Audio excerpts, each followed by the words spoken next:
Hello everyone, আসসালামু আলাইকুম।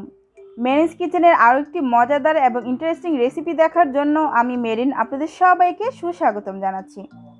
আজকে আমি আপনাদের সাথে শেয়ার করব চুলায় তৈরি একদম পারফেক্ট, খেতে দারুণ মজাদার রেস্টুরেন্ট স্টাইলে বেকড পাস্তার রেসিপি। আর এই পাস্তাটা আমি চুলায় বেক করব, তারপরও দেখতে পাচ্ছেন একদম ওভেনে বেক করা পাস্তার মতোই হবে। তো এই পাস্তার টেস্ট কিন্তু রেস্টুরেন্টের চেয়ে কোনো অংশেই কম হবে না। আপনারা যদি আমার রেসিপিটা সম্পূর্ণ ফলো করে বাসায় ট্রাই করেন তাহলেই বুঝতে পারবেন কতটা মজাদার পাস্তা এটি। মনে হবে যে ঘরে বসেই রেস্টুরেন্টের পাস্তা খাচ্ছেন। তো আই হোপ আমার আজকের এই চুলায় তৈরি বেকড পাস্তার রেসিপিটা আপনাদের অনেক বেশি ভালো লাগবে এবং উপকারে আসবে। যদি ভালো লাগে তাহলে একটি রিকোয়েস্ট রইল, যারা এখন আমার চ্যানেলটি সাবস্ক্রাইব করেননি সাবস্ক্রাইব করে দিবেন এবং অবশ্যই ভিডিওটিকে বেশি বেশি লাইক, কমেন্ট এবং শেয়ার করবেন। তো চলুন ঝটপট রেসিপিটি দেখে নিই। তো পাস্তা রান্না করার জন্য প্রথমে আমি পাস্তা সেদ্ধ করে নিব। তার জন্য একটি প্যানে পর্যাপ্ত পরিমাণ পানি দিলাম। এর মধ্যে দিয়ে দিলাম 1 চা চামচ পরিমাণ লবণ, 2 চা চামচ পরিমাণ রান্নার রেগুলার তেল। তেলটা দেওয়ার কারণে পাস্তাটা অনেক বেশি ঝরঝরে হবে সেদ্ধ করার পর। তো এবার কিছুক্ষণের মধ্যে যখন পানিতে বলক চলে এসেছে, তো সেই পর্যায়ে এখানে আমি পাস্তা দিব। আর আজকে আমি এই পাস্তাটা দিচ্ছি, আপনারা যে কোনো ধরনের পাস্তাই কিন্তু এখানে ব্যবহার করতে পারেন। তো এখানে আমি মেজারমেন্ট কাপে 3 কাপ পরিমাণ পাস্তা দিচ্ছি। তবে আপনারা আপনাদের পরিমাণ মতো পাস্তার পরিমাণটা বাড়িয়ে কমিয়ে করতে পারেন। সেক্ষেত্রে সবগুলো উপকরণ সেই অনুযায়ী বাড়িয়ে কমিয়ে দিয়ে দিবেন। তো এবার পাস্তাগুলো দেওয়ার পর আমি পাস্তাগুলোকে 10 মিনিট সেদ্ধ করে নিব মিডিয়াম আঁচে। যখন দেখবেন পাস্তার কালারটা চেঞ্জ হয়ে গিয়েছে এবং এটা অনেকটাই ফুলে উঠেছে, নরম হয়ে গিয়েছে, তখনই বুঝে নেবেন এটা পারফেক্টভাবে সেদ্ধ হয়েছে। আবার অনেক বেশি সময় নিয়ে সেদ্ধ করবেন না, তাহলে দেখা যাবে যে পাস্তাটা রান্নার সময় ভেঙে যাবে, এতে করে পাস্তাটা দেখতে এবং খেতে ভালো লাগবে না। তো এই পর্যায়ে আমি পাস্তাগুলোকে চুলা থেকে নামিয়ে নিচ্ছি। নামিয়ে নিয়ে একটি স্ট্রেটনারে ছেঁকে নিব। এই তো আমি স্ট্রেটনারে ছেঁকে নিচ্ছি। ছেঁকে নেওয়ার পর সাথে সাথে আমি কলটা অন করে দিচ্ছি। অন করে দিয়ে ঠান্ডা পানি দিয়ে ভালোভাবে আমি পাস্তাগুলোকে ধুয়ে নিচ্ছি। আর যে গরম পানিটা দেখতে পেলেন সেটা আমি ফেলে দিলাম। ফেলে দিয়ে একদম ঠান্ডা পানি দিয়ে ঝরঝরেভাবে আমি পাস্তাগুলোকে ধুয়ে নিব। এতে করে পাস্তাগুলো বেশি ঝরঝরে থাকবে, একটার সাথে একটা লেগে যাবে না। তো এই তো আমার পাস্তাগুলো ভালোভাবে ধোয়া হয়ে গিয়েছে, দেখুন এটা কতটা ঝরঝরে হয়েছে।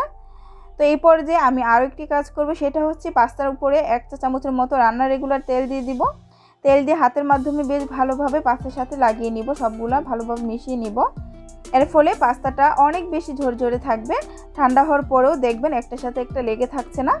তো এবার আমি পাস্তা রান্নার প্রসেসে চলে যাচ্ছি। তো প্রথমে আমি পাস্তার মধ্যে যে চিকেনটা ইউজ করব সেই চিকেনটা রান্না করে নিচ্ছি। তার জন্য চুলায় একটি প্যান বসিয়ে 2 টেবিল চামচের মতো রান্নার রেগুলার তেল দিলাম। তেলটা সম্পূর্ণ প্যানের মধ্যে ছড়িয়ে দিচ্ছি। তারপর এখানে আমি মেজারমেন্ট কাপে 1 কাপ পরিমাণ ভরে ভরে চিকেন দিয়ে দিচ্ছি। তো চিকেনের পরিমাণটা একান্তই আপনারা আপনাদের পছন্দ মতো বাড়িয়ে কমিয়ে দিতে পারেন। এখন এর মধ্যে দিয়ে দিচ্ছি 2 চা চামচ পরিমাণ আদা রসুন বাটা, একসাথে ছিল 2 চা চামচ দিলাম। আর স্বাদ অনুযায়ী লবণ দিয়ে দিলাম। দিয়ে সব কিছু নেড়েচেড়ে একটু মিশিয়ে নিচ্ছি আর ভেজে নিচ্ছি 3-4 মিনিটের মতো। 3-4 মিনিট পর চিকেনটা থেকে কিছুটা পানি বের হয়ে এসেছে। তো ঠিক সেই পর্যায়ে এখানে আমি 1 টেবিল চামচ পরিমাণ রাঁধুনি মাংসের মশলা দিয়ে দিলাম। এতে করে এই চিকেনের টেস্টটা অনেক বেশি মজার হবে। তবে এখানে কিন্তু আপনারা এই চিকেনটা আপনাদের পছন্দ মতো অন্য যে কোনোভাবেও রান্না করে নিতে পারেন, সমস্যা নেই। তো এই মশলাটা দিয়ে ভালোভাবে মিশিয়ে নিয়ে নেড়ে চেড়ে আরও 10 মিনিটের মতো আমি চিকেনটাকে একদম ভাজা ভাজা করে নিব। যেহেতু চিকেনের সাইজ ছোট, এটা কিন্তু খুব দ্রুতই সেদ্ধ হয়ে যাবে। তো প্রায় 10 মিনিট ভেজে নেওয়ার পর দেখুন চিকেনটা সুন্দরভাবে কিন্তু ভাজা ভাজা হয়ে গিয়েছে। তো এই পর্যায়ে আমি চিকেনটা নামিয়ে নিচ্ছি আর চলে আসলাম পাস্তাটা রান্না করার জন্য। সেই জন্য একটি প্যানের মধ্যে আমি 3 টেবিল চামচ পরিমাণ ঘি দিয়ে দিচ্ছি। ঘিয়ের পরিবর্তে আপনারা চাইলে এখানে বাটার দিতে পারেন।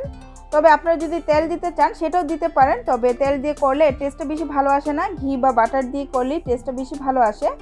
তো এই পর্যায়ে আমি 2 টেবিল চামচের মতো কুচি করে রাখা রসুন দিয়ে দিলাম। দিয়ে রসুনটার মধ্যে হালকা ব্রাউন কালার করে ভেজে নিয়েছি। তারপর দিয়ে দিচ্ছি 5 টেবিল চামচ পরিমাণ ময়দা। তো ময়দাটা দিয়ে নেড়ে চেড়ে আমি ময়দাটাকে 2 মিনিটের মতো একটু ভেজে নিচ্ছি। যখন ময়দার কালারটা কিছুটা চেঞ্জ হয়ে আসবে তখন আমি এখানে দুধ এড করব। এই তো দেখুন ময়দার কালারটা কিন্তু কিছুটা চেঞ্জ হয়ে গিয়েছে, এটা ভাজা হয়ে গিয়েছে। তো সেই পর্যায়ে এখানে আমি দিয়ে দিচ্ছি মেজারমেন্ট কাপে 3 কাপ পরিমাণ দুধ। আপনারা চাইলে সম পরিমাণ পানির সাথে কিন্তু 1 কাপের মতো গুঁড়া দুধ মিশিয়ে এই দুধটা তৈরি করে নিতে পারেন। তো দুধটা দিয়ে নেড়ে চেড়ে অনবরত আমি ভালোভাবে জাল করে নিচ্ছি। আর নাড়া কিন্তু বন্ধ করা যাবে না, তাহলে কিন্তু ময়দাটা জমাট বেঁধে যাবে।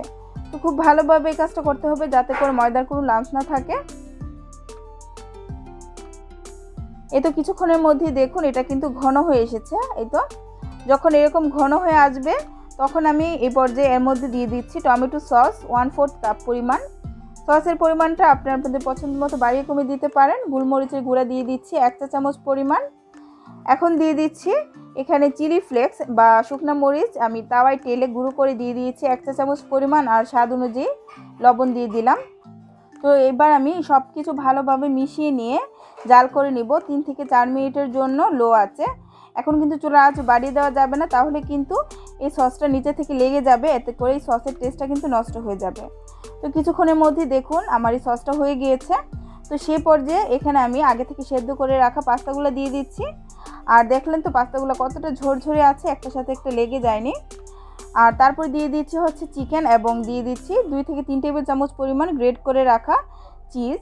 তো চিজটা দিয়ে এবার সব কিছু বেশ ভালোভাবে নেড়েচেড়ে আমি মিশিয়ে নিচ্ছি।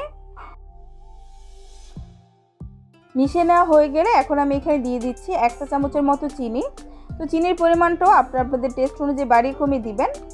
তো চিনিটা দিয়ে এখন ভালোভাবে আবারও নেড়েচেড়ে মিশিয়ে নিচ্ছি। মিশিয়ে নিয়ে লো আছে আর 2 মিনিটের মতো আমি জাল করেছি। আর এর মধ্যে কিন্তু আমার এই পাস্তাটা হয়ে গিয়েছে। আর দেখুন পাস্তাটা কতটা জুসি হয়েছে। এই তো আপনারা কিন্তু চাইলে এই পর্যায়েই পাস্তাটা খেতে পারেন, তবে আজকে আমি যেহেতু বেকড পাস্তা বানাবো তো সেই জন্য আমি চলে যাচ্ছি পরবর্তী কাজে। তো আজকের পাস্তাটা আমি এই পাত্রের মধ্যে বানাবো, সেই জন্য পাত্রটার মধ্যে আমি দিয়ে দিচ্ছি হচ্ছে পাস্তাগুলো ভরে ভরে দিয়ে দিচ্ছি। তারপর উপর থেকে দিয়ে দিচ্ছি কিছু মোজারেলা চিজ। চিজের পরিমাণটা আপনাদের ইচ্ছে মতো বাড়িয়ে কিংবা কমিয়ে দিতে পারেন। এতো চিজ দিয়ে দেওয়া হয়ে গেলে এখন দিয়ে দিচ্ছি কিছু ব্ল্যাক অলিভ উপর থেকে। এই তো ব্ল্যাক অলিভগুলো দিয়ে দেওয়ার পর আমি উপর থেকে দিয়ে দিব হচ্ছে 1 চিমটির মতো অরিগানো। এই তো অরিগানোটা আমি উপর থেকে এভাবে দিয়ে দিচ্ছি। আর কেউ যদি অরিগানোর ফ্লেভারটা বেশি পছন্দ করেন সেক্ষেত্রে পাস্তাটা রান্নার সময়ও আধা চা চামচ পরিমাণ অরিগানো দিতে পারেন। আমি দেইনি, আমার কাছে অনেক বেশি ফ্লেভারটা ভালো লাগে না। তো এর মধ্যে আমার পাস্তাটা বেক করার জন্য একদম রেডি। আমি চলে আসলাম চুলায় পাস্তাটা বেক করতে। আর আজকে পাস্তাটা বেক করার জন্য আমি চুলায় নর্মাল একটি সিলভারের হাঁড়ি নিয়ে নিয়েছি, যেরকম হাঁড়ি সবার ঘরে ঘরে থাকে। তো এই হাঁড়িটাকে লো আছে আমি 10 মিনিট প্রিহিট করে নিয়েছি। তো এবার এখানে আমি 3টি কাগজ দিয়ে দিচ্ছি। এই হাঁড়ির নিচে কাগজ দিলে পাস্তাটার মধ্যে সুন্দর কালার চলে আসবে, একদম ওভেনে বেক করা পাস্তার মতো। তবে আপনারা চাইলে কাগজটা স্কিপ করতে পারেন, সেই ক্ষেত্রে বেকড হবে, চিজগুলো সুন্দরভাবে মেল্ট হয়ে যাবে, তবে উপরে কালার আসবে না। তো এখন আমি কাগজের উপরে একটি স্ট্যান্ড দিয়ে দিলাম, আর স্ট্যান্ডের উপরে এই তো পাস্তার বাটিটা বসিয়ে দিলাম। এখন ঢাকনা দিয়ে ঢেকে দিলাম। তো এই ধরনের সিলভারের ঢাকনা যেহেতু হাঁড়ির সাথে চেপে লাগে না, ভেতরে ভাপটা বের হয়ে আসতে পারে, সেই জন্য উপর থেকে আমি একটি মোটা তোয়ালে 4 পার্ট করে দিয়ে দিচ্ছি। এতে করে ভিতরের ভাপটা বের হয়ে আসতে পারবে না, পাস্তাটা পারফেক্টভাবে বেক হবে। আর এক্ষেত্রে খুব সাবধানভাবে দিতে হবে যাতে করে তোয়ালেটা আগুনের কাছাকাছি না যায়, শুধু উপরে থাকে। তো এবার আমি চুলার আঁচটা একদম লড়তে সামান্য একটু বাড়িয়ে রেখে 15 মিনিট পাস্তাটাকে বেক করে নিয়েছি। তো 15 মিনিট পর ফিরে আসলাম। এখন আমি তোয়ালেটা উঠিয়ে নিলাম, আর এবার ঢাকনাটা উঠিয়ে চেক করে নিচ্ছি কি অবস্থা। এই তো ফ্রেন্ডস দেখুন মাশাআল্লাহ আমার পাস্তাটা কত সুন্দরভাবে বেক হয়েছে, কত সুন্দর কালার চলে এসেছে, মনে হচ্ছে একদম ওভেনে বেক করা পাস্তা। আর খুব সুন্দরভাবে কিন্তু চিজগুলোও মেল্ট হয়ে গিয়েছে। তো এবার আমি পাস্তাটা চুলা থেকে নামিয়ে নিয়ে সার্ভ করছি। তো এই পাস্তাটা দেখতে যেমন সুন্দর হয়েছে, খেতেও কিন্তু মাশাআল্লাহ অনেক বেশি মজার হয়েছিল। আপনারা যদি আমার রেসিপিটা ফলো করে বাসায় ট্রাই করেন তাহলেই বুঝতে পারবেন। তো আই হোপ আমার আজকের এই চুলায় তৈরি বেকড পাস্তার রেসিপিটা আপনাদের ভীষণ ভালো লেগেছে। যদি ভালো লেগে থাকে এবং উপকারে এসে থাকে তাহলে প্লিজ আমার চ্যানেলটিকে সাবস্ক্রাইব করবেন, লাইক কমেন্ট শেয়ার করে দিবেন ভিডিওটিকে। আর অবশ্যই সাবস্ক্রাইব করার পর পাশে থাকা ছোট্ট বেল আইকনটি প্রেস করে রাখতে ভুলবেন না। এতে করে আমি যখনই কোনো নতুন রেসিপি আপলোড দিব সাথে সাথে নোটিফিকেশন চলে যাবে আপনার মোবাইলে, এবং আপনি ইচ্ছে করলে দেখে নিতে পারবেন আমার সেই রেসিপিটি।